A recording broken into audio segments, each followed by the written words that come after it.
Okay, so think about this for a second.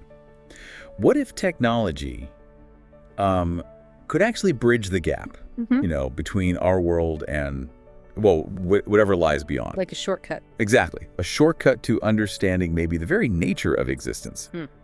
Today, we're doing a deep dive into something truly fascinating. The world of transcommunication, particularly the work pioneered by Sonia Rinaldi. Right.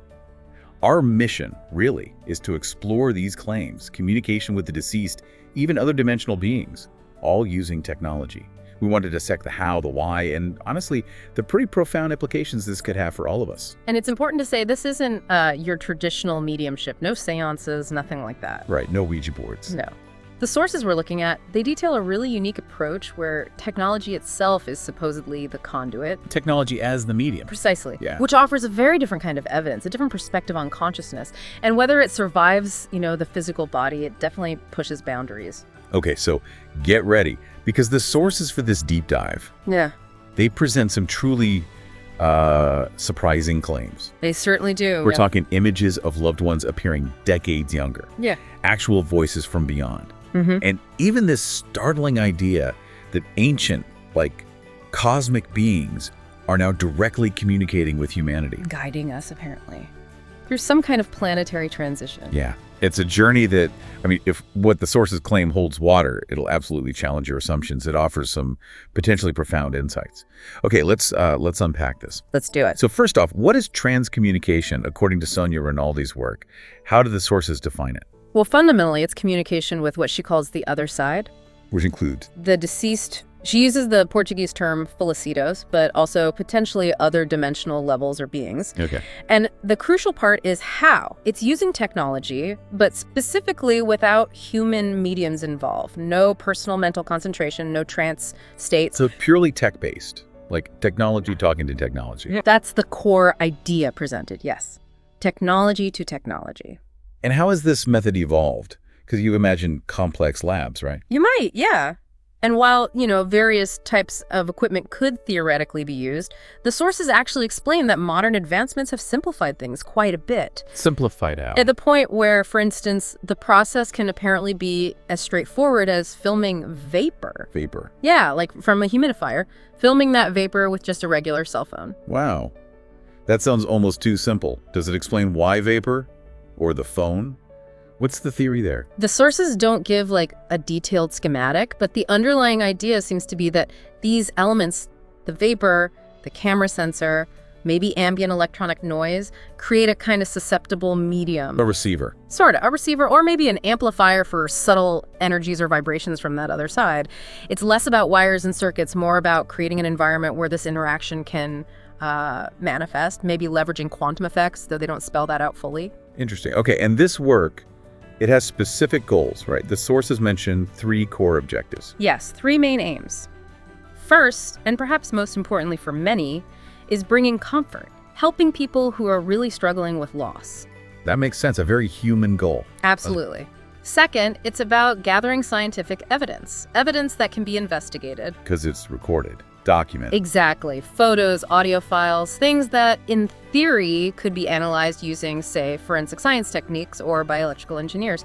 It's meticulously documented. Okay, comfort, evidence, and the third one. The third is demonstrating communication with what are termed ultra-terrestrials and extraterrestrials. Beings beyond deceased humans. Right, and the rationale given is that technology is seen as more impartial, maybe less prone to interference than a human brain, especially for these, let's say, more advanced or complex communications. Okay, that's a big leap. And central to all this seems to be the idea of consciousness. Very much so. Sonia Rinaldi, according to the sources, prefers the term consciousness. She sees it as neutral. And how does she define it? Specifically as that which survives when the brain dies. Which flies in the face of a lot of mainstream neuroscience. It certainly does. It directly engages with that whole brain-mind debate. Her work, as presented, strongly suggests a separation, that consciousness isn't just a byproduct of the brain's activity. It's fundamental, not emergent. That's the implication, yes. That consciousness is primary. And where do these communications supposedly come from? Is there a source location mentioned? Yes, there is. A particularly intriguing detail. The claim is they originate from an astral city. An astral city, like a place on another plane. That's the description. A non-physical realm, a kind of spiritual hub. It's called alpha. Alpha, okay. And alpha isn't just one single point. It's described as housing multiple transmitting stations. Stations, like radio stations. Kind of, but organized differently. They're separated by language. So there's supposedly an English station, an Asian station, and so on. Wow, and these are linked? Yes, they're described as interlinked, able to transmit messages in various languages. English, Portuguese, Spanish are mentioned. It suggests a really sophisticated network over there. Are these stations described as physical structures in that realm, or more like energy points? The sources lean towards energetic constructs, not physical like buildings here, more like vibrational hubs within this astral plane. Okay. Specialized for different frequencies, which apparently include those associated with different human languages. It's a network operating on principles clearly beyond our current science. Right, definitely beyond our physics. Now let's shift to the visual evidence. This sounds pretty remarkable. It really does. The phenomenon is called transfiguration, or sometimes transimage. What is that exactly? It's where a photo, usually just a single photo provided by the person seeking contact, gets altered during the recording process. How? Often it changes to reveal an image of the deceased person, but not necessarily as they looked when they passed. Okay, that's the really striking part you mentioned earlier. Exactly. What's so surprising, according to the sources, is that these transimages frequently show the deceased person looking rejuvenated. Rejuvenated? How much younger? Much younger. Sometimes decades younger than when they died. In some cases, even appearing as children. As children? Wow. And this isn't presented as a fluke. The sources emphasize it's been repeated innumerable times. It suggests a consistent pattern. A pattern that challenges our ideas about what happens after death. Identity. Precisely. It implies some kind of spiritual rejuvenation process. The sources give specific examples, don't they? They do. Quite a few compelling ones. There's a case mention of Lorraine. Her photo was provided, it altered during the session, showing her younger. And was it confirmed? Yes, her mother later confirmed the likeness with a childhood photo of Lorraine. Incredible. Then there's Baya, passed away at 16 from cancer. She appeared as a transimage, looking younger, and again, her mother provided a similar photo from when Baya was younger. And she appeared more than once. Yes, reportedly, Baya appeared multiple times in different recordings for her family, suggesting an ongoing connection. Okay, well. There's Alindo, a military man, died at 52. He appeared much younger in a transimage, and this was also confirmed by a family photo.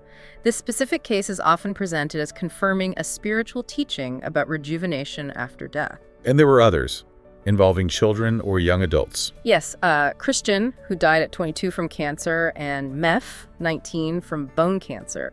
They reportedly appeared either as children or with features they didn't have in their final living photos, like hair or a smile they'd lost due to illness. Again, validated by family photos. It's the validation by family that makes it so powerful. Absolutely. Then there's Tatiana, 27. Her mother was actually present during the recording session. And what happened? The mother's image, captured during the process, reportedly transformed into a child image of Tatiana. The mother transformed into the daughter. Into an image of her daughter as a child, yes. And later, this image was confirmed by an actual childhood photo of Tatiana. That's quite something, especially with the mother right there. There are other similar cases mentioned, like Laura, who died by suicide. Her mother also reportedly transformed into an image of Laura during a session. And a Canadian gentleman, 72, died of a stroke, appeared completely rejuvenated, looking as he did when he got married, confirmed by his wife with a wedding photo. Wow. And Amber and Rodney, who also died by suicide. Yes, both appeared much younger. Rodney almost looked like a boy, according to the description. So what happens when an image appears, but nobody knows who it is? That's where the recognition process comes in. Sonia's Institute, IPS, publishes catalogs of these unknown transimages. Catalogs of faces from the other side. Essentially, yes, hoping for public identification. The latest catalog mentioned in the sources had 320 unknown deceased images. An earlier one apparently had over 500. So they're crowdsourcing identification. In a way, yes. It creates a broader participation in verifying these claims, a community aspect to the research. And have there been successful identifications from these catalogs? Yes, the sources report several, like Angel, who was 12, Claire, who was just a baby. A baby identified from a transimage. Apparently so. And perhaps one of the most striking examples is a 13-year-old boy who died of leukemia. His mother identified him from the catalog. Even though he was listed as totally unknown. Exactly. He was unknown to the researchers initially, but his mother recognized him. Other names mentioned include Nicholas, Connor, Scott 30, and Aaron 31 from Canada. Imagine being that mother, flipping through a catalog and seeing your child. It's hard to fathom. What would it feel like, for you listening, to see your loved one or even a stranger you later identify appear like that so unexpectedly? It's profound to consider. And it's not just images, right? You mentioned voices earlier, the auditory realm. Correct. The sources state these astral stations, like Alpha, can also enable communication by voice, actual voices being recorded. Okay, so what do these voices sound like? Are there examples? There are. Several powerful ones are cited. One involves Dr. Roberto Landel de Moura. Who was he again? A Brazilian inventor, contemporary of Edison and Tesla. Relatively unknown, but significant. The sources mention he had, quote, fierce mediumistic gifts. Yes. That's the word used. He apparently even created a device to visualize the dead back then, but he faced immense pressure, particularly from the church. Wow. Okay, so what did his voice messages say? Well, one example. When asked about his own rejuvenated transimage, the recorded voice reportedly said, "Tava bonito." Which means? It was beautiful. Or, I looked good, basically. A simple personal comment. Okay, any others from him? Yes. Another time, the message was, "Menina, você vai falar e a voz ouvirá." Meaning? Girl, you will speak and the voice will be heard. Like an encouragement, perhaps, to Sonia. And when asked if he was using the South Station at Alpha, the reply was, "Gratidão, grava aqui muitos testes." Gratitude, record many tests here. So, acknowledging the process. Seems so. Then there's Dr. Raldiv. He is described as Sonia's main communicant for over 30 years. A long-term connection. What did he say? In one instance, related to upcoming presentations in the U.S., the voice asked, "Daqui temos senhora alemão, vocês estarão gravando as apresentações de Boston e de Orlando." From here, German lady, referring to Sonia, you will be recording the presentations of Boston and Orlando. So, specific, logistical even. Exactly, showing awareness of current events. And another one, quite intriguing. When asked if Tesla was in contact, the voice of Dr. Raldiv reportedly said, "Professora, aqui está, não está Luca." Which translates roughly to, "Professors here, you are not crazy," strongly implying Tesla's presence and involvement. Tesla too. Okay. These vocal snippets, combined with the images, it suggests a really sophisticated level of interaction, doesn't it? It really does. Far beyond just random static or noise. It sounds like intentional dialogue, a connection, a very active presence being claimed on the other side. Now let's connect this to the even bigger picture mentioned in the sources. Right. The transdimensionals. Right. This is where it expands beyond deceased humans. So who or what are they described as? They're described not as former humans, but as fragments of consciousness. Fragments of consciousness. Yes, entities that supposedly emerged right at the Big Bang, 14 billion years ago. Wow, that's ancient. Immensely so. They've evolved over these vast timescales. Some apparently have incarnated on Earth in the distant past, but most developed on other celestial orbs, accumulating incredible amounts of knowledge. So, distinct individuals, but originating from the very start of the universe. That's the concept presented. And their communication method is different too. You mentioned wormholes. Yes, that's the claim. They use wormholes for instantaneous interferences, not the slower transmissions used by the deceased humans from Alpha. Instantaneous interference. So bypassing time and space. That's the implication. An advanced technology or ability far beyond anything we have on Earth. It's immediate connection. Does it mention needing, like, a starship for these wormholes? Or is it an inherent ability? The sources imply it's more of an inherent ability, a mastery of dimensional physics, perhaps linked to their nature as consciousness fragments, not about physical craft as we'd imagine it. A technology of consciousness itself. Mind-bending stuff. Yeah. Okay, so why are they supposedly contacting Earth now? What's their purpose?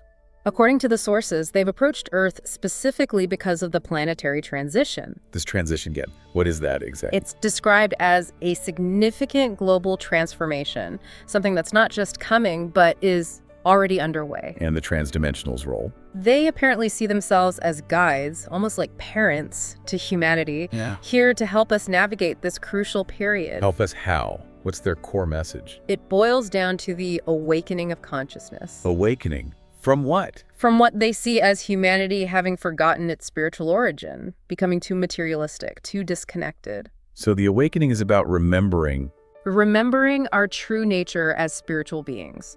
And the expected outcome of this remembering is less egoism, more personal responsibility, and crucially greater empathy. Empathy for? For all life forms, including animals, which is a point frequently emphasized. It's a call for a fundamental shift in how we see ourselves and relate to the world. This connects to prophecies too, doesn't it? Chico Xavier. Yes, Sonia Rinaldi mentions Chico Xavier, a famous Brazilian medium who predicted a device for this kind of communication would appear by 2050. Marking the start of a new era. Exactly. And the transdimensionals themselves, according to the sources, convey a real sense of urgency about this awakening, this conscientization. Urgency, like a deadline. They apparently indicate a window, maybe 6 to 7 years, for this shift in consciousness to take root. And what happens during or after that window? You mentioned an exodus. Yes, the sources talk about this period involving an exodus of what they call incompatible spirits from Earth. Incompatible how? What does that mean? It's defined in terms of vibration. Those spirits whose consciousness, whose vibration isn't aligned with the higher, more loving frequency of this supposed new era. So if you're not vibrating correctly. The idea presented is that the evolving energy of Earth will become unsuitable for them.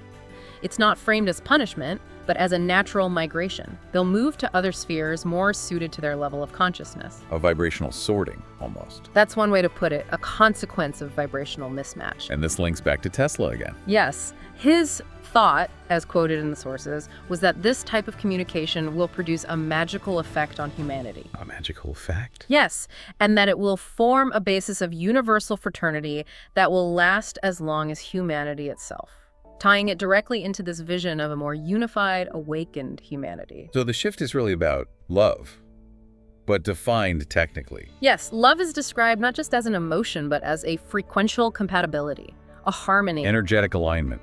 Exactly. A move away from division, ego, conflict, war, towards a collective state of being that resonates with this higher vibration. And are they doing anything practical to help this along, besides sending messages? Apparently, yes. A very tangible effort is mentioned.